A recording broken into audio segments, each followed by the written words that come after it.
Magandang umaga, ngayon po ay araw ng Linggo, November 5, 2023. Update po muli sa lagay ng panahon. Shear line ang nakaka-apekto ngayon sa northern section ng Northern Luzon ayon sa Pag-asa. Wala namang bagyo, low pressure area na minomonitor sa loob po ng ating PAR na maaaring makaapekto sa ating bansa. Wala rin pong nakataas na gale warnings sa anumang baybayin ng karagatan, kung kaya malayang makapamalaot ang ating mga kababayang mangingisda at may maliliit na sasakyang pandagat. Ngayong araw, dahil sa shear line, asahan na maulap na halangitan na may kalat-kalat na pag-ulan at thunderstorms sa Batanes at Cagayan kasama na ang Babuyan Islands. Ang Palawan, Caraga at Davao Region, apektado po ng easterlies.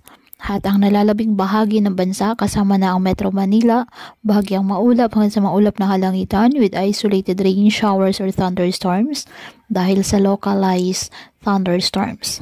Kaya patuloy po na pinag-iingat ang ating mga kababayan sa banta po ng mga pagbaha or landslide, lalo na kapag may malalakas na ulan, at ugaliin po na magdala palagi ng payong o kahit ano pa ng gas sa ulan kapag lalabas ng ating mga tahanan. At yan po muna ang update sa lagay ng panahon ngayong araw. Muli patuloy po tayo na mag-ingat at palaging tandaan, God loves you. Stay safe and God bless.